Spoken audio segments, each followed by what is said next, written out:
Welcome to Icon institute guys. और आज है डे 71 और डे 71 का पहला सवाल जो कि CUT 2023 से रिलेटेड है। तो चलिए गाइस हम लोग डे 71 का पहला सवाल करते हैं। और गाइस आज हम लोग दो क्वेश्चंस करने वाले हैं, क्वेश्चन नंबर 56 और क्वेश्चन नंबर 57। तो गाइस क्वेश्चन नंबर 56 आपको गिवन है कि list one and list two. List one में गाइस आपको गिवन है कि Cournot Nash equilibrium and B Stackelberg model, king demand curve model and Bertrand model. और लिस्ट टू में गाइस इसका मीनिंग आपको दिया हुआ है, तो आपको यहाँ पे मैच करना है। ठीक है, choose the correct answer from the above given below. ठीक है, option A, option B, option C and option D. Okay, तो गाइस लिस्ट वन का ए पार्ट अगर हम डिस्कस करें, Cournot Nash equilibrium. Cournot Nash equilibrium क्या होता है? ठीक है, तो गाइस जब भी अगर हम कुर्नो की बात करते हैं तो कुर्नो एक ओलिगोपोली मॉडल है। यहाँ पे क्या होता है कि जो फर्म है ना, फर्म जो है क्वांटिटी मूवमेंट गेम होता है। मतलब कि फर्म जो है क्वांटिटी को चूज करता है। ठीक है, क्वांटिटी को चूज करता है। जैसे कि लेट से कि यहाँ पे दो फर्म है। ठीक है, एक फर्म वन और एक फर्म टू। तो लेट से फर्म वन सोचेगा कि अच्छा फर्म टू जो है 10 यूनिट प्रोड्यूस किया, तो फर्म वन कितना प्रोड्यूस करे ताकि उसका जो प्रॉफिट हो वो मैक्सिमम हो। ठीक है, और गाइस ये फर्म टू 10 यूनिट जो है प्रोड्यूस क्यों कर रहा है? क्योंकि 10 यूनिट पे इसका जो प्रॉफिट है मैक्सिमम हो रही है। तो सिमिलरली फर्म वन भी सोचेगा कि ठीक है, हम भी जो है 20 यूनिट प्रोड्यूस करेंगे, और इस 20 यूनिट अगर हम प्रोड्यूस करते हैं तब जो है मुझे मैक्सिमम प्रॉफिट होगी। तो दोनों फर्म क्या सोच रहे हैं कि ज्यादा से ज्यादा मैक्सिमम प्रॉफिट हो किस लेवल ऑफ आउटपुट पे। तो गाइस लेट्स से कि फर्म वन ने 20 यूनिट को चूज किया एंड फर्म टू 10 यूनिट को चूज किया, तो ये 20 और 10 क्या हो गया? नैश इक्विलिब्रियम हो गया। क्यों? क्योंकि अब इसके बाद मतलब कि इससे ज्यादा या इससे कम अब नहीं कर सकता है। अगर इससे ज्यादा या कम अगर करेगा तो उसकी जो प्रॉफिट है फिर वो फॉल हो जाएगी। ठीक है, so guys that is the meaning of Cournot Nash equilibrium. Simple language में कुर्नो नैश इक्विलिब्रियम क्या होता है कि जब दो या दो से ज्यादा फर्म अपने प्रॉफिट को मैक्सिमाइज करने में लग जाता है, बट वो सोचता है कि हमें कौन सा मीन्स कितना जो है क्वांटिटी चूज करना चाहिए। ठीक है, कितना क्वांटिटी चूज करना चाहिए। तो दोनों फर्म या दो से दो ज्यादा फर्म एक पॉइंट पे आ जाता है, और इसके बाद ना ही वो कम करे ना ही ज्यादा करे, तो ये पॉइंट उसके लिए क्या मैक्सिमम है। ठीक है, और गाइस यही तो होता है नैश इक्विलिब्रियम का फॉर्मूला, डिफिनेशंस, कि एक पॉइंट ऐसा है कि अब इससे ना ही वो ज्यादा होगा ना ही इससे कम होगा। बट गाइस ये जो दो फर्म है इन्होंने जो डिसाइड किया है क्वांटिटी को, ये इंडिपेंडेंटली डिसाइड किया है। जैसे ये 10 यूनिट इंडिपेंडेंट है। सिमिलरली फर्म थ्री है, इन्होंने डिसाइड किया कि ठीक है मुझे 50 यूनिट ऑफ आउटपुट जो प्रोड्यूस करना चाहिए। ये इंडिपेंडेंट है, डिपेंडेंट नहीं है। ठीक है, तो गाइस वही यहाँ पे गिवन है कि ये नॉन कोल्यूजन्स क्यों होगा। क्योंकि गाइस कोल्यूजन्स का मतलब होता है कॉपरेटिंग, ठीक है, या फिर डिपेंड होना एक दूसरे से। But Cournot guys non collusion है। ठीक है, so a match with two. ठीक है, a match with two. Okay guys, अगर हम स्टैकलबर्ग मॉडल की बात करें तो स्टैकलबर्ग मॉडल में क्या होता है कि अगर दो फर्म है, firm one and firm two, तो इसमें एक लीडर होता है और दूसरा फॉलोअर होता है। और फॉलोअर जो है लीडर को फॉलो करती है। ठीक है, और जो फॉलोअर फर्म है guys, let say this is two and this is firm one. Firm two आपका फॉलोअर है और फर्म वन जो है आपका लीडर है। तो लीडर के पास एक जो है पावर है कि वो ज्यादा से ज्यादा आउटपुट को प्रोड्यूस कर सकता है। ठीक है, तो फॉलोअर जो है गाइस इन्होंने क्या किया कि लीडर को देखते हुए डिसाइड किया कि अच्छा ठीक है मुझे 10 यूनिट जो प्रोड्यूस करना चाहिए। बट अब जो है लीडर फर्म फर्म टू को देखते हुए कि अच्छा ठीक है फर्म टू ने 10 यूनिट ऑफ आउटपुट को प्रोड्यूस किया, तो अब हमें कितना जो है प्रोड्यूस करना चाहिए ताकि जो है मेरा प्रॉफिट मैक्सिमाइज हो सके। ठीक है। तो गाइस ये होता है स्टैकरबर्ग मॉडल। तो स्टैकरबर्ग मॉडल में एक लीडर एक फॉलोवर, तो वही चीज गाइस यहाँ पे लिखा हुआ है कि एक फर्म आपका लीडर होगा और दूसरा फॉलोवर होगा। और जो लीडर फर्म होगा गाइस उसके पास एडवांटेज या क्वांटिटी को डिसाइड करने के लिए, then the followers react by choosing their quantity based on the leader choice. इसके पास कोई चॉइस नहीं है, ठीक है। इसको लीडर कह दिया कि ठीक है तुम 10 यूनिट प्रोड्यूस करो, तो उसको 10 यूनिट ही जो है प्रोड्यूस करना होगा। बट लीडर्स जितना चाहे उतना प्रोड्यूस कर सकती है, तो इसका प्रॉफिट भी क्या होगा, इंक्रीज होगा एज कंपेयर टू फॉलोअर। तो इसके पास इसीलिए एडवांटेज है। First mover advantage comes from the fact that the leader firm set its quantity knowing how the followers will react, allowing it to capture the largest market share and the profit। ठीक है। So guys, why first mover advantage? Fixing the quantity in the Stackelberg model, the leader has a first mover advantage because it can choose its profit before the follower does. The follower adjusts their output accordingly and this timing giving the leader an advantage. तो guys, इन्होंने quantity को तो fix कर लिया ना। The model focus on the firm competing by setting the quantity rather than the price। ठीक है, तो ये लीडर फर्म इसको बोल दिया कि ठीक है तुम 10 यूनिट फिक्स कर लो, अब इससे ज्यादा जो है तुम प्रोड्यूस नहीं कर सकते हो। अब लीडर फर्म सोचेगा कि ठीक है जो फर्म 2 है, जो फॉलोअर है, इन्होंने 10 यूनिट को अडॉप्ट कर लिया, तो हम कितना से कितना जो है आउटपुट को प्रोड्यूस करें। ठीक है।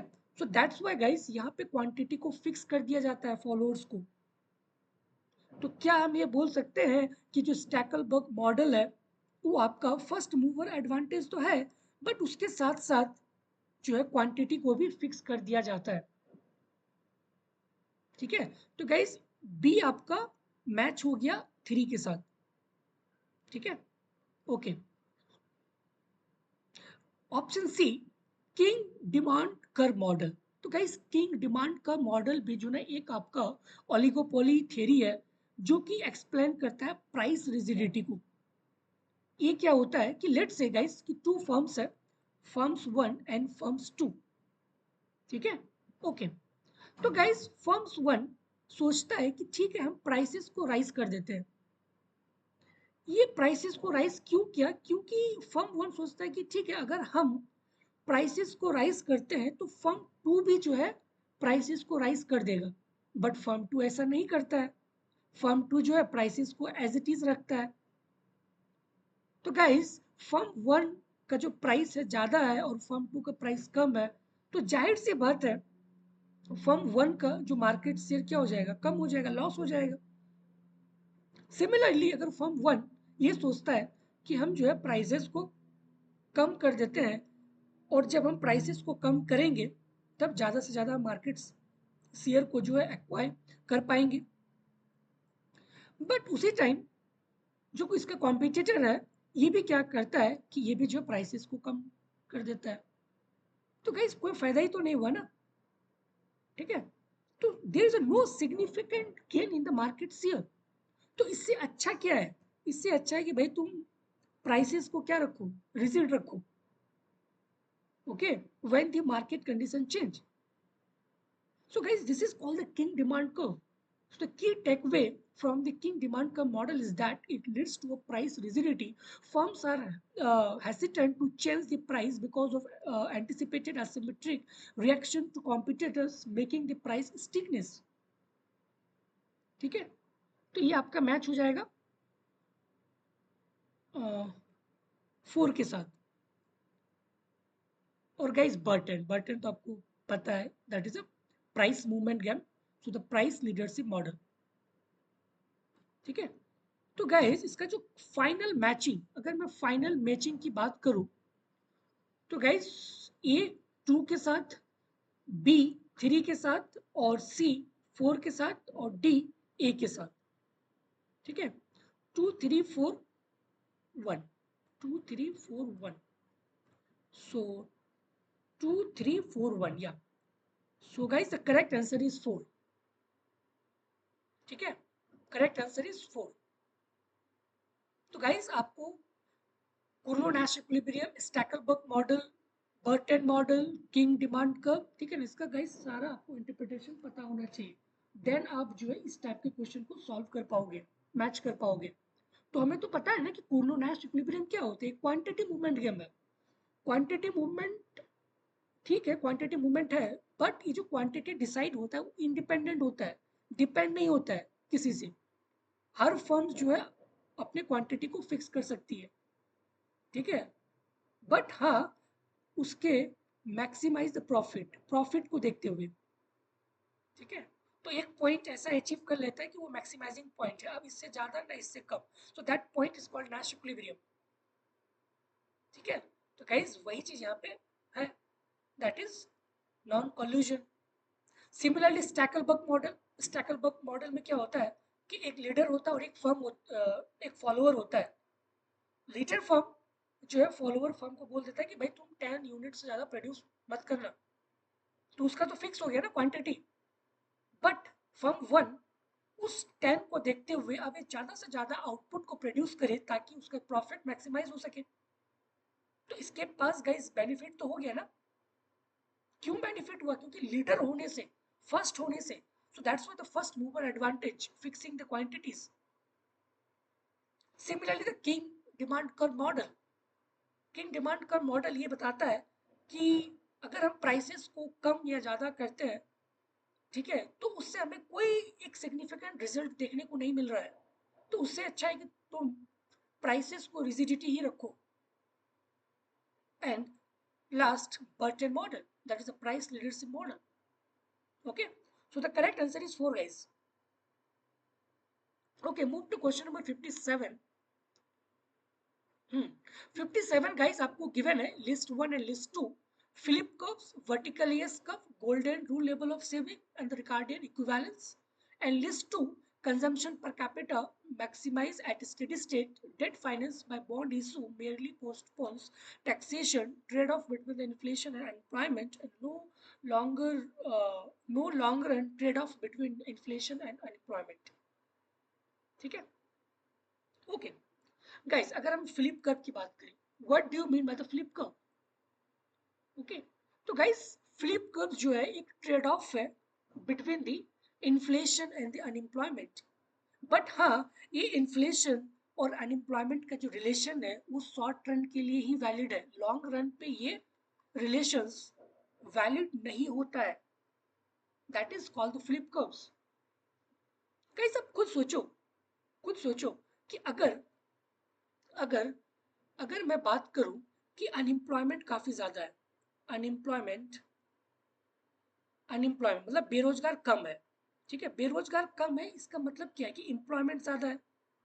हाँ, एम्प्लॉयमेंट क्या है, ज्यादा है। और गाइस जब एम्प्लॉयमेंट ज्यादा होगा तो इसका मतलब है कि लोग ज्यादा से ज्यादा काम कर रहा है, इसके पास पैसा आ रहा है, तो इसके पास जब पैसा आ रहा है तो गाइस उसकी डिमांड क्या हो जाएगा, ज्यादा हो जाएगा, तो ज्यादा से ज्यादा डिमांड करने लगेगा। तो जब डिमांड इंक्रीज हो जाएगा तो इसका मतलब क्या है कि इन्फ्लेशन भी क्या हो जाएगा, इंक्रीज हो जाएगा। तो unemployment and inflation are inversely related ना। जब अनएम्प्लॉयमेंट कम होगा तो इन्फ्लेशन क्या होगा, ज्यादा होगा, ठीक है। ओके, हम्म तो गाइस वही चीज है कि Phillips curve is a trade off between inflation and unemployment, but ये शॉर्ट रन के लिए गाइस वैलिड है, याद रखना, ठीक है। In short run the policy maker might face a trade off between the lowering unemployment and the keeping inflation under control. If they choose to reduce the unemployment, inflation में rise and the vice versa. तो अगर government कोई policy को adopt करना चाहता है कि ठीक है हम जो है इन्फ्लेशन को कंट्रोल रखेंगे, तो इन्फ्लेशन को अगर हम कम रखेंगे तो मुझे अनएम्प्लॉयमेंट को कितना इंक्रीज करना पड़ेगा। तो ये जो है गाइस शॉर्ट रन में जो है बेनिफिशियल है, गवर्नमेंट अडॉप्ट कर सकती है, बट लॉन्ग रन में ये जो रिजल्ट है that is unemployment is inversely related to inflation, ये फेल हो जाता है लॉन्ग रन में, ये ओनली वैलिड है शॉर्ट रन के लिए, ठीक है। तो गाइस ये आपका मैच हो गया A3 के साथ। Similarly vertical ES curve, aggregate supply curve, तो guys vertical aggregate supply curve की अगर हम बात करें तो क्या होता है कि लॉन्ग रन में गाइस ये जो रिलेशन है ना अनएम्प्लॉयमेंट एंड इन्फ्लेशन, ठीक है, उसका जो सप्लाई कर्व है गाइस वो वर्टिकल बन जाता है, मतलब इसका कोई सिग्निफिकेंट ही नहीं रहा। तो वही चीज यहाँ पे लिखा हुआ है कि in the long run is vertical because output is determined by the real factor labor capital but not the price level। ठीक है, यहाँ पे क्या हो रहा था, यहाँ पे यहाँ पे क्या हो रहा था कि इन्फ्लेशन, इन्फ्लेशन मतलब प्राइस, प्राइस डिटरमाइन कर रहा था किसको, अनएम्प्लॉयमेंट को। अगर प्राइस इंक्रीज होगा तो अनएम्प्लॉयमेंट कम होगा, बट यहाँ पे मीन्स लॉन्ग रन में प्राइस जो है डिटरमाइन नहीं कर पाती है अनएम्प्लॉयमेंट को या आउटपुट को, ओनली डिटरमाइन होती है रियल फैक्टर से, नॉमिनल फैक्टर से नहीं। सो that's why this is vertical and that is the meaning of the vertical. ठीक है, सो इन the long run the economy operates at its natural level of output or the potential output। Any change in aggregate demand do not affect this level of output as wage and the price fully adjust। ठीक है, तो ये veg और price जो है fully adjust हो जाता है अकॉर्डिंगली, और इसका कोई इफेक्ट नहीं देखने को मिलता है इन द लॉन्ग रन। ठीक है, तो गाइस अगर हम बात करें कि वर्टिकल एज कर्व का क्या मतलब है, कि no long run trade off between the unemployment and inflation. ठीक है, लॉन्ग रन में गाइस जो ट्रेड ऑफ होता है उसको डिसाइड कौन करता है, रियल फैक्टर, ना कि नॉमिनल। ये आपका नॉमिनल फैक्टर है, तो नॉमिनल फैक्टर डिसाइड नहीं करती है। ठीक है, तो आपका बी मैच हो गया 4 के साथ। Okay, golden rule level of saving. Golden rule level of saving guys क्या होता है कि आपको जो है कितना सेविंग करना चाहिए ताकि आपका जो कंजम्पशन पर कैपिटा हो वो मैक्सिमाइज हो सके at the steady state level पे। ठीक है guys, golden rule level of saving पता है ना, ये आपका एक ग्रोथ थ्योरी है जो कि सोलो श्वान मॉडल में आपको आता है। तो वही चीज आपको ये बताता है कि आपको कितना सेविंग करना चाहिए ताकि आपका कंजम्पशन पर कैपिटा मैक्सिमाइज हो सके at the steady state level पे।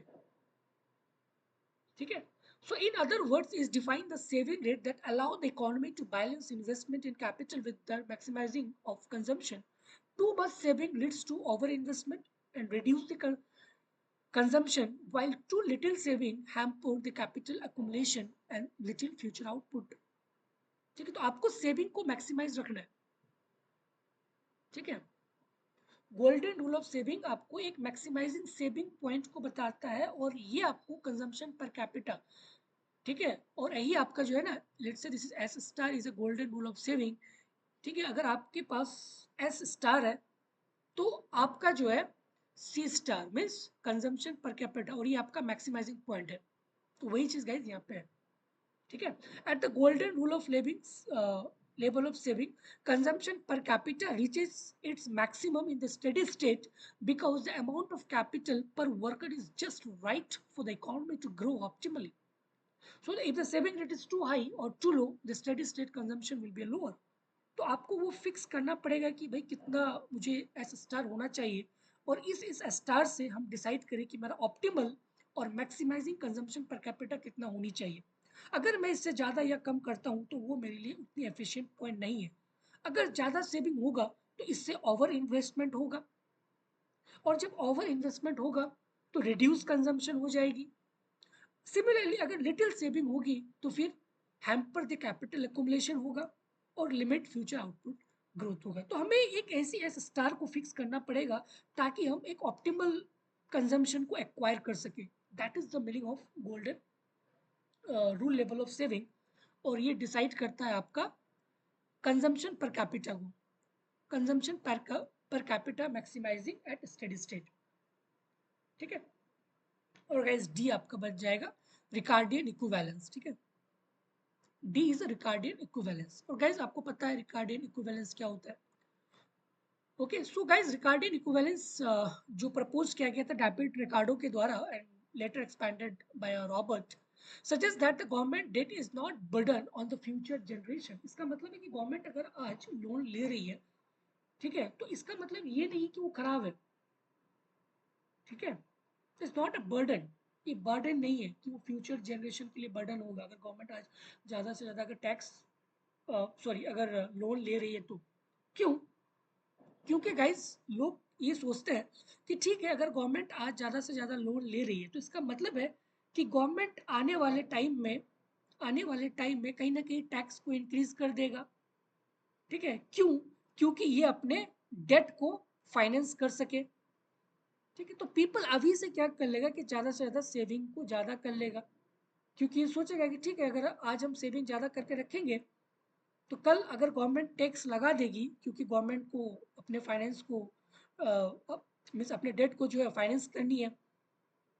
ठीक है, तो वही चीज गाइस है कि यहाँ पे instead when the government finance it spending through a debt, rational consumer understand that the future tax will be raised to repay the debt. So the consumers save more today to pay the future taxes they anticipate. This implies that the debt financed through bond issue does not change the overall demand in the economy. The government is spending merely a postponed taxation. The consumer adjusts their behavior accordingly. तो एक type का क्या हो गया कि postpone taxation हो गया कि अच्छा फ्यूचर में जो है गवर्नमेंट टैक्स को इंक्रीज करेगा। तो आज के टाइम से मीन्स अगर हम इसको इंटरप्रेट करें तो उसका मतलब क्या है कि पोस्टपोन टैक्स है कि भाई फ्यूचर में तो आएगा ही आएगा, मतलब अभी गवर्नमेंट इसको पोस्टपोन कर दिया है। ठीक है, तो गाइस वही चीज यहाँ पे है। So the correct answer is 2। So guys अगर मैं फाइनल मैचिंग अगर मैं देखूं इसका, Philip Kerr match with 3, so 3-4-1-2, 3-4-1-2, 3-4-1-2. So the correct answer is 2. Okay, correct answer is 2. Done. Okay, guys, thank you.